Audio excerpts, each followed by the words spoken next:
오늘 말씀 같이 나눌 때 예수님의 탄생 이라는 제목을 가지고 예수님 탄생의 의미를 한번 살펴보도록 그렇게 하겠습니다. 미국의 서부 개척 시대에 금을 캐는 거친 사나이들이 모여 사는 그런 한 광부촌이 있었다고 합니다. 그 광부촌에 매일 저녁마다 술 파티가 벌어지고 살인이 일어나고 거친 사나이들이 모여 사는 곳이기 때문에 매일같이 사건의 연속인 그런 아주 죄악이 관영한 그런 마을이 됐습니다. 그런데 그곳에 어느 날 한 여인이, 다른 곳에 살던 한 여인이 갓난 아기 하나를 데리고 그곳으로 나타난 것입니다. 볼 것 없이 그날 저녁에 그 여인은 그 거친 사나이들에 의해서 죽임을 당하고 말았습니다. 그런데 이제 그 여인이 데리고 온 갓난 아기만 남게 됐던 거예요. 그래서 광부들이 모여서 이 어린 아기를 어떻게 할 것인가 이제 서로 깊이 상의를 해야만 됐던 것입니다.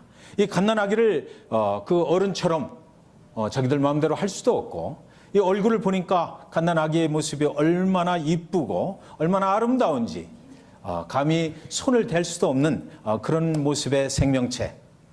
그래서 이들이 결정을 하기를, 우리가 이제 이 아기를 좀 길러야 되겠다.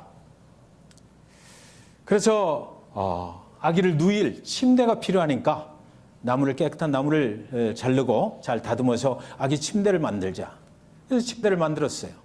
그러고 보니까 아기를 덮어줄 이불이 없는 거예요. 자기들이 덮고 자는 그 이불은 너무나 더럽고 깨끗하지 못해서 아기 그 깨끗한 얼굴을 이렇게 덮어줄 수도 없고, 그래서 다시 100마일이나 넘는 곳으로 사람이 가서 아기가 쓰는 이불을 사왔습니다. 그리고 나서 그 아기를 보니까 보면 볼수록 너무나 아름다운 것입니다. 이 갓난 아기가 그렇잖아요. 그 얼굴에 미소를 가끔 지을 때 되면 사람이 자지러질 정도로 너무나 이쁜 겁니다. 이 거친 광부들이 아기 얼굴을 보고 싶어 하는 거예요. 한 번만 좀 가서 봤으면 좋겠다. 일하다 말고 와서 보려고 이렇게 보니까 자기 모습이 너무 더러운 것입니다. 감히 이 깨끗하고 순전한 이 얼굴에 손을 댈 수가 없는 거예요. 그래서 가서 또 깨끗이 손을 닦고 얼굴을 닦고 또 옷을 깨끗한 것으로 갈아입고, 그리고 나서 애기한테 와서 애기를 한번 만져보고 안아다 주고 이렇게 했던 거죠. 그러니까 그런 광부들이 하나 둘씩 자꾸 늘어나는 것입니다. 아기를 보고 싶어서 자기 몸을 깨끗이 하고 자기가 사용하는 이제 언어도 바꾸기 시작하고, 이 갓난 아기 때문에 그 거친 사나이들이 살아가는 그 광부촌이 이제 변하기 시작했다는 것입니다. 그래서 얼마 지나지 않아서 이 갓난 아기를 통해서 그것이에요. 그래서 1장 18절에 보면 예수 그리스도의 나심은 이러하니라. 그 모친 마리아가 요셉과 정혼하고 동거하기 전에 성령으로 잉태된 것이 나타났더니, 성령으로 잉태된 생명체, 사람과 사람을 통해서 나타난 그런 생명체가 아니고 우리를 만드신 하나님의 영이 능력으로 만들어내신 그 생명체를 그는 가지게 됐던 것이죠. 세상에서는 도대체 이해할 수 없는 이상한 일이 그의 몸에 일어났던 것입니다. 여러분, 그런데 질문이 생기잖아요. 하나님은 왜 하필 요셉과 마리아의 가정에 이 아기를 주셨을까? 이 수많은 믿음의 가정들도 있는데 왜 하필 요셉과 마리아를 선택을 하셨을까? 1장 19절 20절에 보면 그 남편 요셉은 의로운 사람이라 저를 드러내지 아니하고 가만히 끊고자 하여 이 일을 곰곰이 생각할 때 주의 사자가 현몽하여 가로되 다윗의 자손 요셉과 네 아내 마리아 데려오기를 무서워 말라. 저에게 잉태된 자는 성령으로 된 것이라. 여러분, 마태복음 1장은 시작하기를 예수 그리스도의 족보로 시작을 합니다. 예수 그리스도 누구로부터 시작해서 누구의 자손, 누구의 자손, 누구의 자손, 그래서 다윗의 자손, 그래서 예수 그리스도가 요셉과 마리아의 가정에서 나타나니라, 이렇게 돼 있어요. 그러니까 그것은 믿음의 족보이거든요. 하나님이 선택한 믿음의 가정들의 족보가 거기 쭉 적혀 있는 거예요. 오늘 19절 20절에 보면 요셉은 의로운 자라 그랬습니다. 요셉은 믿음이 좋았던 사람입니다. 하나님이 그를 주목해서 보았던 사람이에요. 그래서 정의로운 사람이었고 그 시대의 율법에 밝은 사람이었고 무언가 불의를 보면 참지 못했던 그런 사람일 것 같습니다. 그래서 그는 아무래도 생각하기를 가만히 끊어버리는 것이 좋을 것 같다.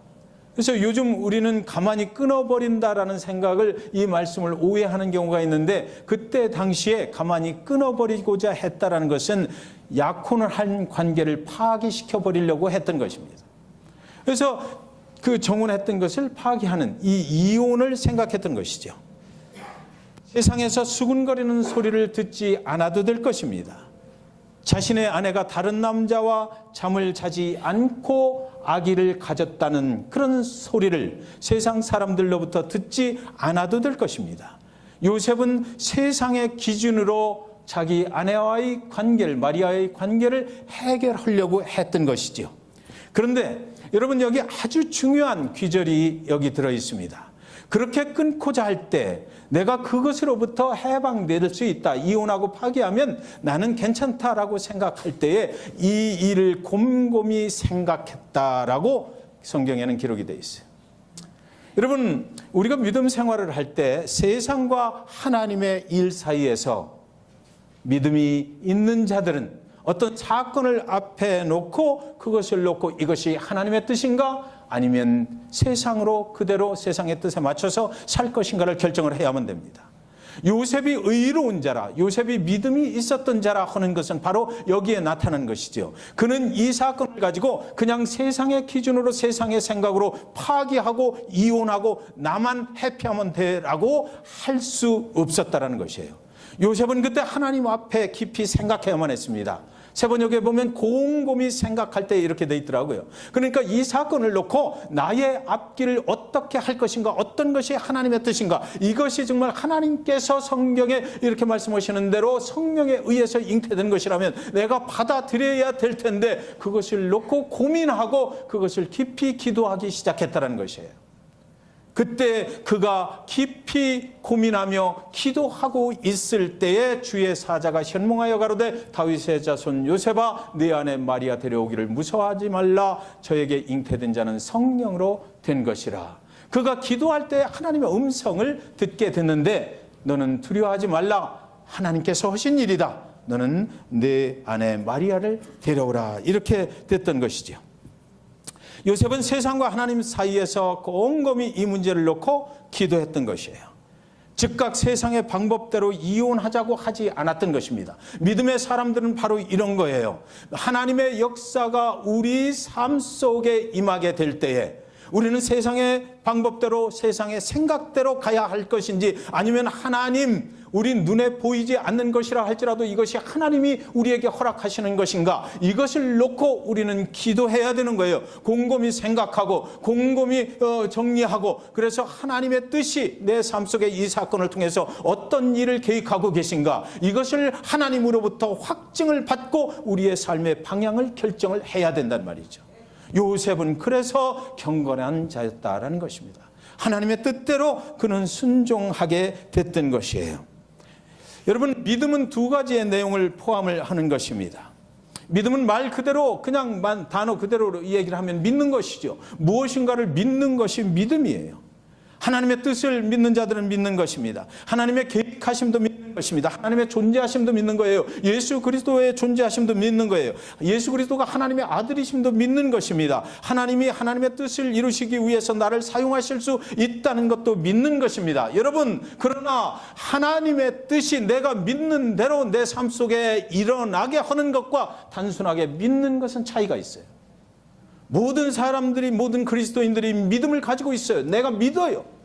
그러나 여러분, 오늘 요셉은 믿음에서 끝나지 않고 하나님께서 곰곰이 생각하고 기도할 때에 하나님이 말씀하신 대로 그 마리아를 데려오라, 성령으로 잉태한 예수 그리스도가 그 안에 있느니라, 이 확증을 받았을 때에 세상 사람들로부터 온갖 수모를 당할지 모르지만 그러나 하나님의 뜻 가운데 순종하는 결정을 했다라는 거죠. 믿음만 있는 자가 있고 믿음으로 순종하는 자가 있다 이겁니다. 믿음으로 순종하는 자에게 하나님의 역사는 일어난다라는 것 여러분 믿으시기 바랍니다.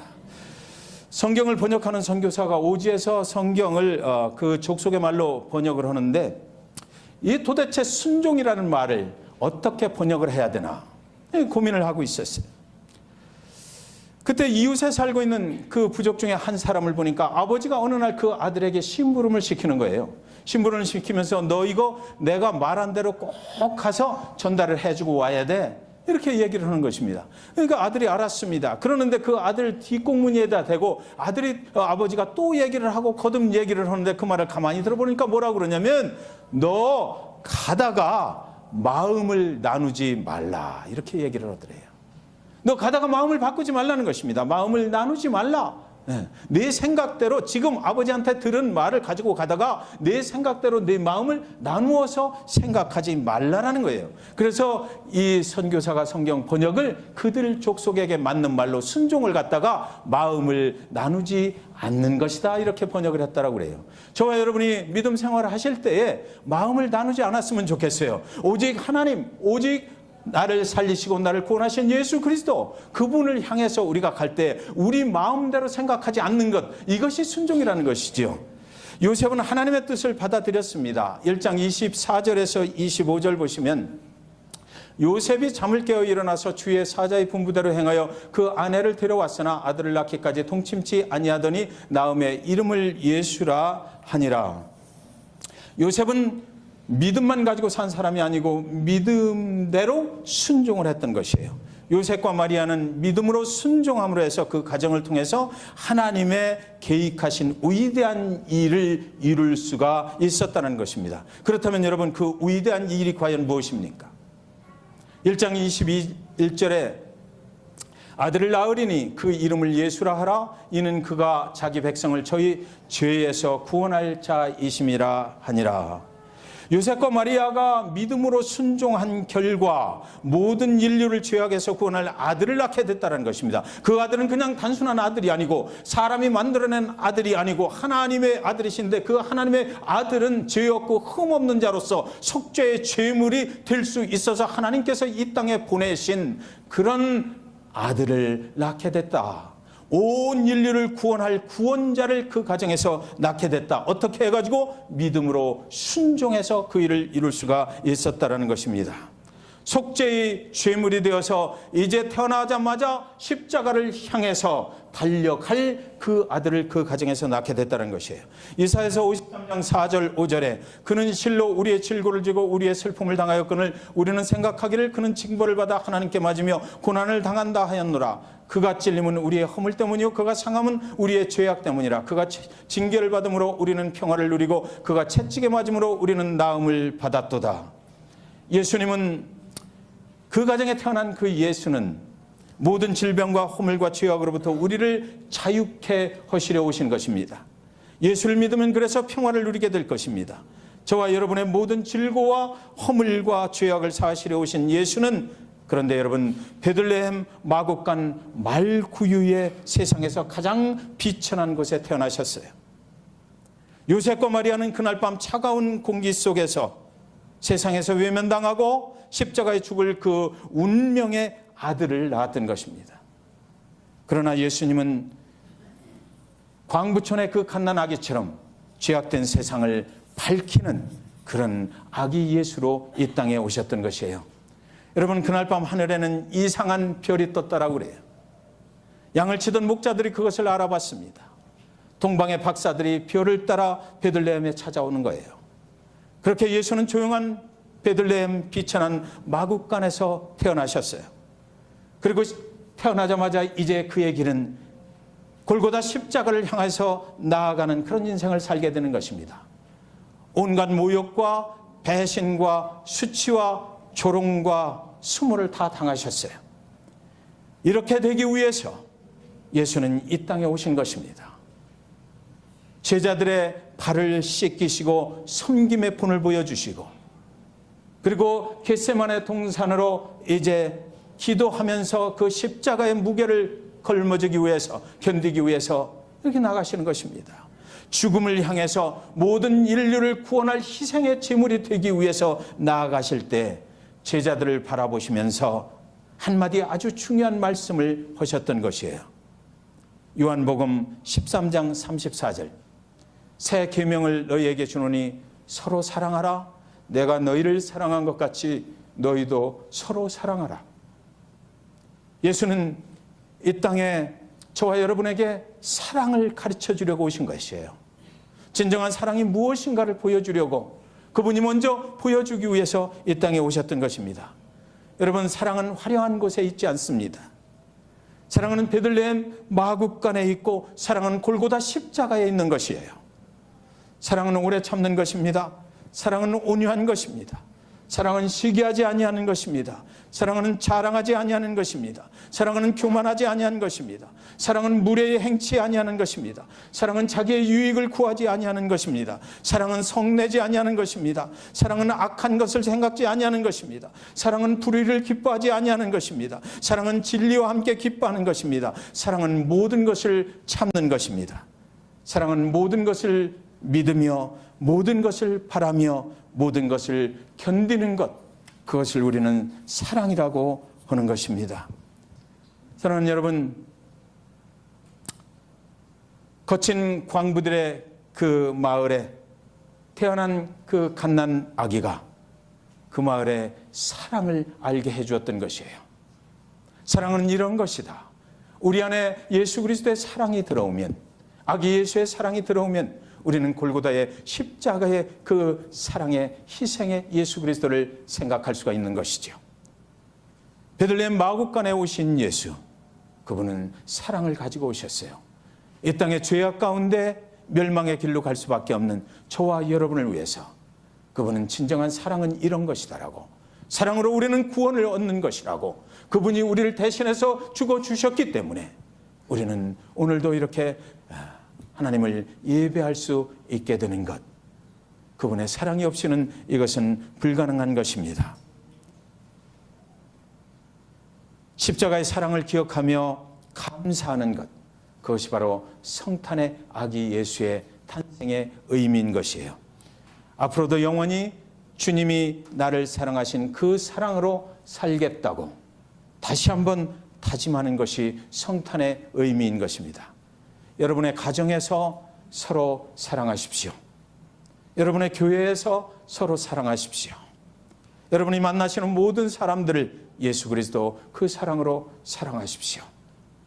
하늘에서 내려오신 아기 예수가 내려주시는 그 사랑과 평화가 2018년 성탄을 맞이하시는 여러분의 심령 가운데, 그리고 여러분의 가정과 여러분의 그 삶의 터전과 교회 가운데 충만히 임하시기를 이 시간 주님의 이름으로 간절히 축원드립니다.